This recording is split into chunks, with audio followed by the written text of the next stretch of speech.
Zack Snyder's Man of Steel set the template for the DC Extended Universe, introducing a grungy tone and a grayed-out color palette, establishing a shared universe with destruction and death at its core. Henry Cavill's debuting Superman wasn't one for cracking smiles or spinning around in phone boxes, and he was viewed with suspicion by the militaries and citizens of the world. Batman v Superman: Dawn of Justice took this idea and ran with it, with Snyder introducing Ben Affleck's Batman as the personification of anti-Superman sentiments. Batfleck saw the destruction of Man of Steel firsthand, and decided that killing the Kryptonian was the best course of action. It was another grim film, with jars of piss, exploding politicians and brutal battles in the rain. Then came Suicide Squad and Wonder Woman, which both showed, in their own ways, that the template and tonal tendencies of Snyder's first two DCEU films are far from sacrosanct. David Ayer's villainous team-up movie threw in pop songs and unfunny banter whilst keeping the dark and color scheme. And then Patty Jenkins' empowering solo movie forged its own path entirely, offering luscious visuals, smiling characters and a genuine sense of warmth. Nobody's neck was snapped in Wonder Woman, and a grand total of 0 cities were demolished. Critics, audiences, and box office bean counters utterly loved it. Next up is Justice League, which Snyder developed and directed, before handing the reins over to Joss Whedon during post-production, due to a personal tragedy. And although the trailers clearly showcased Snyder's unique style of action direction, the cast's press quotes seem to suggest that something of a recalibrating is going on. Following on from the flack of Batman v Superman and the success of Wonder Woman, it looks a lot like Justice League is delivering a soft reboot for the DCEU's big three. Superman, Batman and Wonder Woman all seem to be changing, if these quotes are anything to go by. Let's start with Superman, the character that kicked off this shared universe. In keeping with the deadly style of the DCEU, he was impaled and killed by Doomsday at the end of Batman v Superman. But that divisive movie ended with grains of dirt rising mysteriously above his coffin, making a return for Kal-El seem inevitable. Since then, Henry Cavill has been on set of Justice League rather a lot, famously having to keep his Mission Impossible mustache during Joss Whedon's reshoots.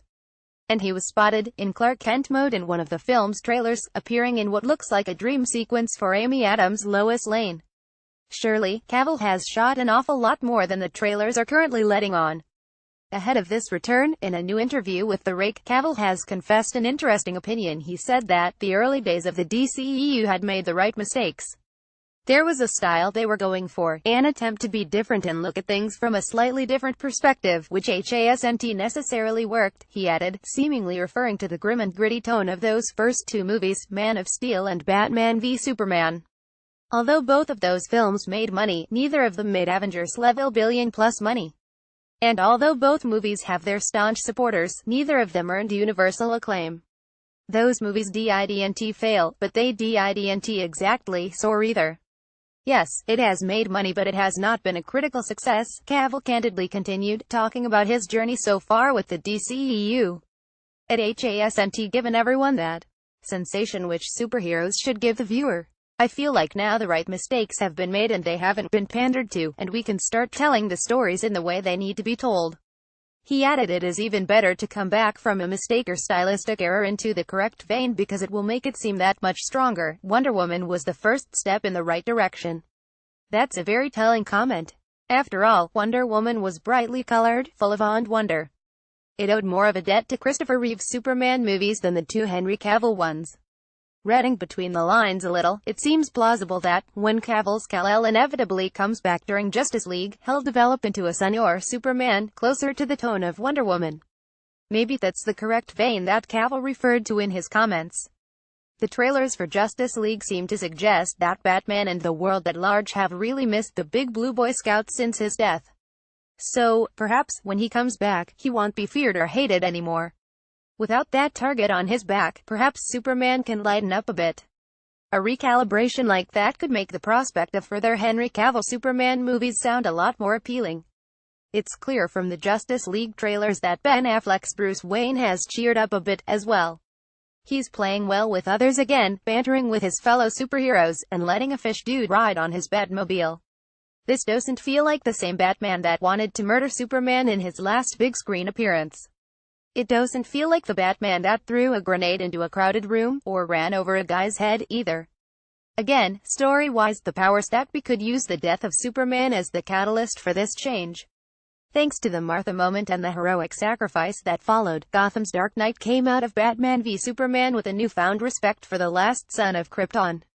And now, to honor his fallen friend's death, Bruce is assembling a team of heroes to protect the planet in Superman's stead. Like Cavill, Affleck has also been quite public in sharing his opinions about Batman v Superman. Speaking to Empire magazine, whose Justice League issue is out now, Affleck said this: "I can understand people saying Batman v Superman was too dark, or this was outside the tone of what I'm used to seeing with a Batman story, and I think that's a fair criticism."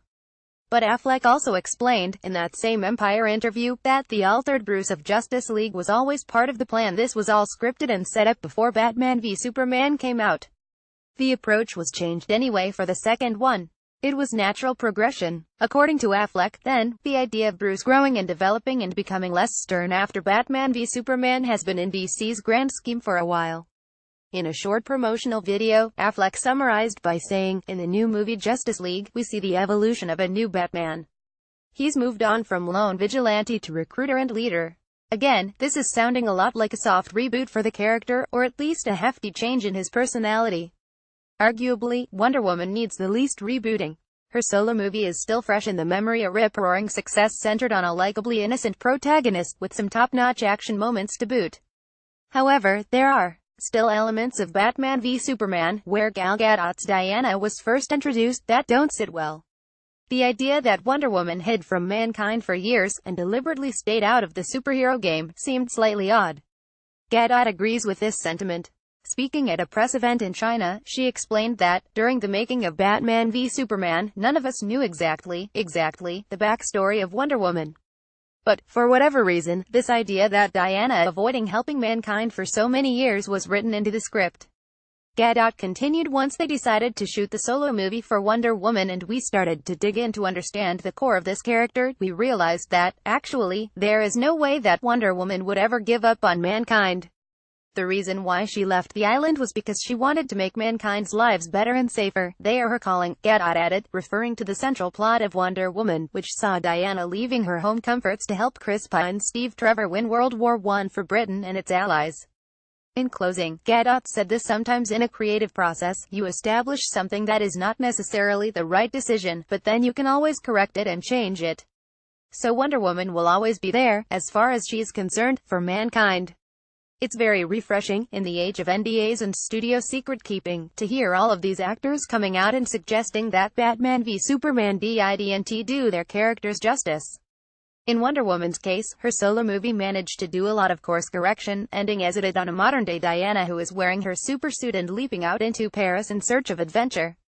Justice League will be able to pick up with this version of the character, a more willing to defend humanity iteration of Diana, who can help the newly friendly Bruce Wayne put his team together.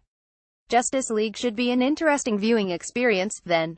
Snyder's epic fight direction remains, but the gray color palette is gone. The trailers look very red, don't they? And the big three all sound like they're changing. Henry Cavill, Ben Affleck and Gal Gadot have all openly criticized Batman v Superman, and it sounds like they all want to try something different this time. Looking at the quotes above, Justice League's versions of Batman and Wonder Woman both seem to be lighter and friendlier than the characters we saw in Batman v Superman. It would make sense for the reborn Superman to step into line with that, which could be an engaging character arc from the film to explore. After all, there is every chance that Kal-El won't be all that cheerful immediately after emerging from the grave. Comic book lore tells us that coming back from the dead comes with dark consequences, and it'll be interesting to see how Justice League deals with that. Will Superman return in a miserable and haunted way, with his super friends having to draw him back to the light? We'll just have to wait and see, but that's certainly one way it could play out. Jason Momoa's Aquaman and Ezra Miller's The Flash, judging by the trailers, will bring their own comedic styles to the fore, contributing to the lighter sensibilities of this apparent tonal reboot for the DCEU. Not much has been seen of Ray Fisher's Cyborg, but it seems safe to assume that he won't be a moody sort either. Joss Whedon's late on the day boarding of the project may have helped DC pull off this tonal shift, given that he helmed a quip-heavy brace of Avengers movies previously. But it sounds like lightening up was always a part of the plan this film. Referring to his first meeting with Zack Snyder about the Justice League movie, Ezra Miller said this to Empire: "The first time I ever sat in Zack's office, he told me people were mad at him for making things too dark. Zack always intended for the Justice League to rise out of the darkness, and maybe even bring Batman with them. Maybe an inch.